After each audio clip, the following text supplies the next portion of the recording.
يا مساء الفل عليكم وعلى حبايبكم. كل سنة وانتم طيبين. النهاردة هنعمل معاكم بسكوتة نشادر بالطريقة بقى اللي هي بتاعت ستي وستك وبتاعت زمان، اللي هي بالإيد من غير مضرب بقى ومن غير ما يكون السكر مطحون، وبالبركة كده وقعدة حلوة كده على طبلية. إن شاء الله الفيديو يعجبكم. وكمان ده اقتصادي، يعني هو اقتصادي، ما تبصوش لكمية البيض عشان انا هقول لكم دلوقتي. اول حاجة خالص دول حوالي 18 بيضة، المفروض ان هم 18 بيضة بس اللي قدامنا دول 17 عشان بس ايه، عشان ما نكذبش. المفروض ان احنا نحط 18 بيضة عشان هنعمل 6 كيلو دقيق. تمام، 6 كيلو دقيق حاطين لهم 18 بيضة بس دول 17. وهنحط معاهم كده ازازة فانيليا هنحطها عليهم، وهنحط عليهم كمان ازازة من روح الموز.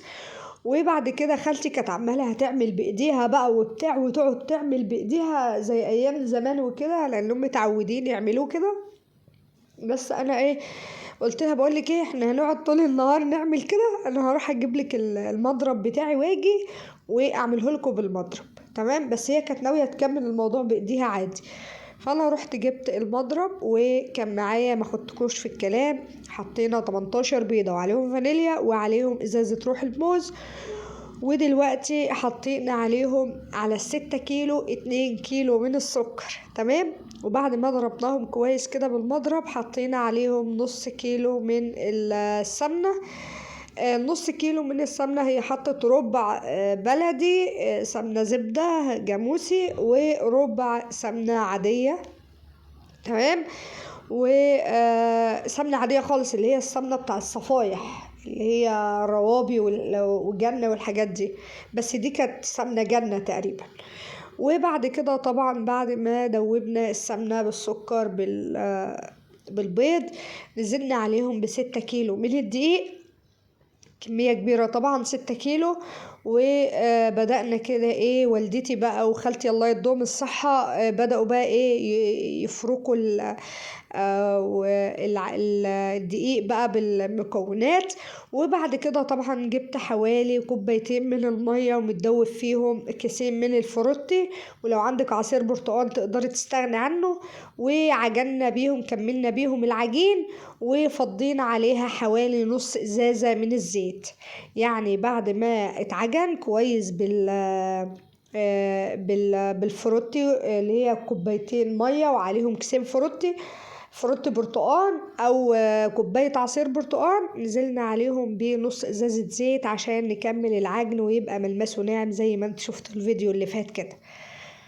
ودلوقتي بقى انا بركب المكنه اللي هي بتاعه الخبيز. هتشوفوا بقى المقطع اللي جاي حلو جدا، هيعجبكم ان شاء الله، لان احنا كنا قاعدين بقى ما بطلناش ضحك. لا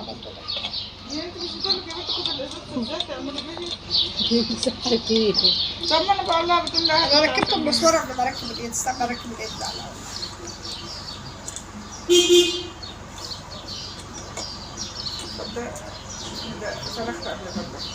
صدق سرحت قبل ما اذبح.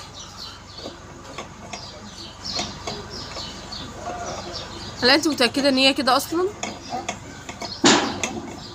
كده وبعدين تروح ركبها المسمار ده عشان المسمار يتاكل ماسك. ودلوقتي بعد ما ركبت المكنة المفروض ان احنا معانا القمع ومعانا كمان اللي هي السكاكين اللي بتطلع اشكال مختلفة. فاحنا اخترنا ان احنا نحط القمع، وبعد كده جبنا الصاج ودهناه زيت. عندنا شوية رز في الفريزر بطلعهم. بسمتي؟ لا، رز اللي هو لسان عصفور على شعرية ده بالكبد. طلع لهم كيس. طب منين بقى اللي هو رز، ومنين لسان عصفور على شعرية؟ لا، رز بالخلطة بيسموه رز. طب ما ليه على فكرة اسمه الرز بتاع لسان عصفور بالشعرية؟ ماشي، ما اسموش رز ولا ايه؟ فين الرز اللي فيه؟ اعتبر الرز. ما اعتبرهوش عشان ما فيهوش حبايه رز تحت ربنا. تخيل تخيل انت. اي يما تخيل ان هو رز.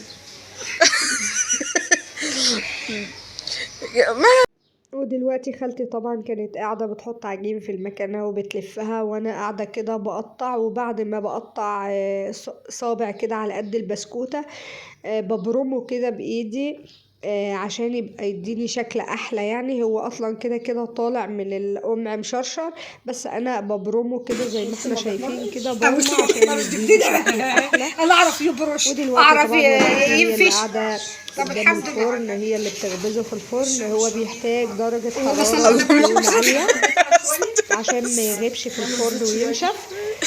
هو بيحتاج درجة حرارة بتكون عالية شوية عشان حلوة يا خالتي، الصاج طبعا حاطة مثلا ما 3 بيضات يكملش للكيك. إلا بيض. 5-6 دقايق في الفرن، 7 3 دقايق بيضة. بالكتير، البيضة ويكون يعني في كيلو خارج حاطة له 2 من وزلمة. الفرن. وبنعص ايدينا كده زيت لو هو لين شوية، لكن هو ما شاء الله كان لابس يعني، فكانش محتاج ان احنا يعني الطبق ده فيه زيت، كنا بنبل ايدينا ونقطع منه كده ونحط. لكن هو ما شاء الله كان لابس وما كانش محتاج زيت. ده شكله بعد ما خرج اول صاج ده خرج من الفرن. طبعا اول صاج ده بيبقى المفروض تجربة، بنشوف النار عالية النار واطية محتاج يعلى شوية محتاج حاجة، بس هو ما شاء الله تحفة جدا. معلش وقفت تصوير بس الباب كان بيخبط. ودلوقتي طبعا اول ما بيخرج من الفرن بنحطه في كيس مشمع عشان الكيس ما بيدخلوش هوا، لانه لو شم الهوا او كده او فضل فترة طويلة شايف فيه هوا عليه او في الجو كده بيطرى وما بيبقاش ناشف كده ولا بيقرمش ولا مخرفش كده.